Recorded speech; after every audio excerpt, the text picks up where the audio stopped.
بسم الله الرحمن الرحيم الحمد لله رب العالمين وأفضل الصلاة وأتم التسليم على سيدنا محمد وعلى آله وصحبه أجمعين. أحبتي في الله, chers frères et chères sœurs, ravi de vous retrouver dans votre émission Qu'Imam me suive, réalisée par la Grande Mosquée de Paris, dans laquelle nous allons découvrir ce dernier pilier de l'islam qui est le pèlerinage à la Mecque. Nous avons souvent évoqué le pèlerinage à la Mecque dans des émissions précédentes, mais permettez-moi de reprendre, de le remettre dans son contexte des piliers de l'islam comme étant celui qui vient parachever, comme le dit le Coran, dans un verset qui a été révélé lors du pèlerinage d'adieu de notre prophète bien-aimé Muhammad sallallahu alayhi wa sallam, dans lequel Dieu dit « Al-yawma akmaltu lakum dinakum » aujourd'hui, j'ai complété sur vous votre religion. Complété, c'est-à-dire parachevé. « Wa atmamtu alaykum ni'mati » et j'ai parachevé mes bienfaits sur vous. Et j'ai agréé et accepté comme religion l'islam pour vous.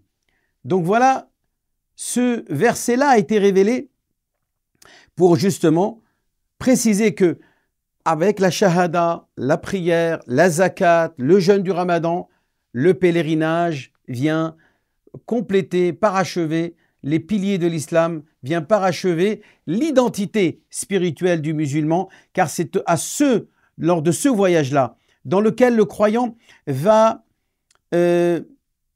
accomplir des actes spécifiques, dans un moment spécifique, mais aussi dans un endroit spécifique, et là, c'est que le pèlerinage qui remplit cette troisième condition, puisque pour la prière, on peut la faire n'importe où, la zakat, on peut l'accomplir et s'en acquitter n'importe où, la shahada, c'est pareil, le jeûne du ramadan, on peut jeûner n'importe où, même s'il y a un moment qui est spécifique, il y a une pratique qui est spécifique, mais il n'y a pas de lieu spécifique. La seule adoration qui fait l'objet d'un lieu spécifique, c'est le pèlerinage à la Mecque. Donc on ne peut pas accomplir le dernier pilier de l'islam, qui est le pèlerinage à la Mecque, que seulement justement à la Mecque, c'est-à-dire autour de ce sanctuaire sacré qui on appelle la demeure d'Allah, Baytullah al-Haram, cette demeure sacrée qui est Al-Kaaba al-Musharrafa, cette Kaaba qui a été anoblie par Allah subhanahu wa ta'ala. Mais qui, je rappelle, ne reste qu'une créature, une construction qui a été faite par Ibrahim alayhi salam et son fils Ismaïl, et qui après a été reconstruite par le prophète Mohammed, mais aussi plus tard par les Omeyyades, vont aussi jouer un rôle et reconstruire cette Kaaba à maintes reprises. Donc ce n'est pas un intermédiaire entre l'homme et Dieu. Nous ne nous dirigeons pas vers la Kaaba dans le but de vénérer la Kaaba. Ce n'est pas une idole à la place d'Allah subhanahu wa ta'ala, comme certains peuvent le prétendre. C'est symboliquement une orientation pour unifier l'adoration des croyants pour un seul et même créateur, un seul et même Dieu qui est Allah subhanahu wa ta'ala et qui lui est incommensurable et qui n'est pas visible avec nos cinq sens et qui est même incompréhensible et qui n'est pas perceptible par la raison humaine. Kullu ma khatara ala balik fallahu bi khilafi dhalik. À part les descriptions qu'il s'est donné lui-même dans le Coran et dans la sunna authentique du prophète bien-aimé Mohammed sallallahu alayhi wa sallam, nous n'avons pas le droit d'imaginer et d'interpréter l'essence divine ou voire même d'interpréter ses attributs à part la manière comment le prophète nous les a enseignés. Donc il est très important que dans cette question dogmatique qu'on appelle domaine de l'aqida, de at-tawhid, que le croyant sache que ses attributs, les attributs d'Allah subhanahu wa ta'ala doivent être compris comme le prophète nous les a enseignés.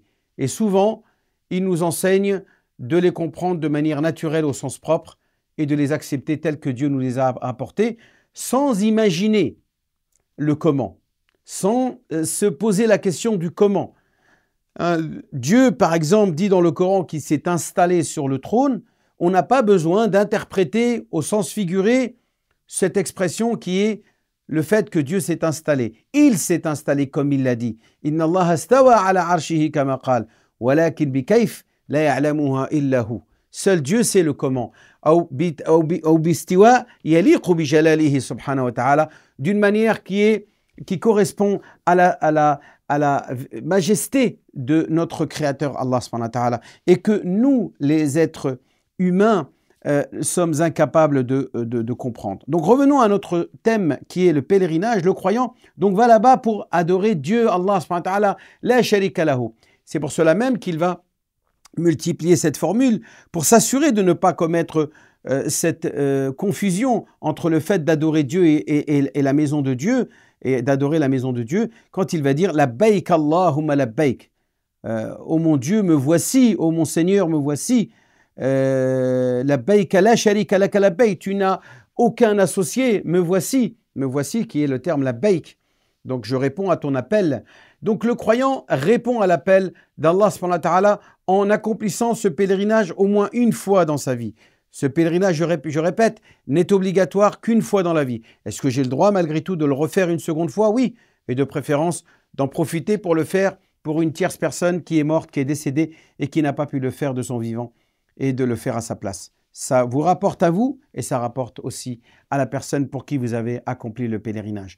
Donc cette année, encore une fois, le pèlerinage va s'organiser par la Grande Mosquée de Paris, et donc je vous invite à prendre contact avec la Grande Mosquée de Paris pour vous inscrire et vous préparer à accomplir, ça sera peut-être moi-même, Inch'Allah ta'ala, votre guide durant ce voyage, et dans lequel vous allez pouvoir profiter, Inch'Allah, de toutes ces étapes, de ce circuit merveilleux que le musulman va vivre en pleine spiritualité pour se rapprocher d'Allah subhanahu wa ta'ala et revenir, comme le prophète l'a dit, comme un nouveau-né.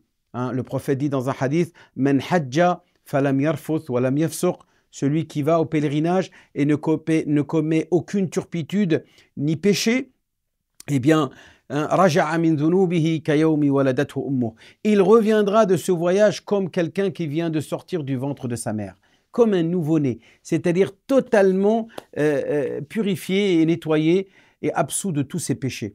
C'est l'absolution totale par excellence, y compris des grands péchés. Le croyant profite du pèlerinage pour se faire pardonner, y compris des grands péchés. Il revient comme un nouveau-né, y compris du tort qu'il a pu commettre vis-à-vis autour de ses frères. Bien sûr, s'il a les moyens de corriger, il le fait. Mais s'il n'a pas les moyens, eh bien, Allah subhanahu wa ta'ala sera pour lui celui qui va dédommager les personnes à qui vous aurez fait du tort. Donc, le pèlerinage est fondamental. Il est le pilier qui montre combien vous êtes soumis à Allah subhanahu wa ta'ala, puisque Dieu le dit dans le Coran clairement, وَلِلَّهِ عَلَى النَّاسِ حِجُّ الْبَيْتِ مَنِ اسْتَطَاعَ إِلَيْهِ سَبِيلًا. Et Dieu a à l'égard des gens l'obligation qu'ils accomplissent le pèlerinage une fois dans leur vie. وَمَنْ كَفَرَ, dira Dieu à la suite de cela. Et celui qui mécroit et qui refuse et qui se rebelle contre Dieu, فَإِنَّ اللَّهَ غَنِيٌّ عَنِ الْعَالَمِينَ. Dieu est totalement indépendant et autonome et n'a nullement besoin de toutes ces créatures qu'il a pu créer dans les mondes. غني عن كل العالمين سبحانه وتعالى. بهذا نكتفي إن شاء الله تبارك وتعالى، وأستودعكم الله الذي لا تضيع ودائعه، والسلام عليكم ورحمة الله تعالى وبركاته.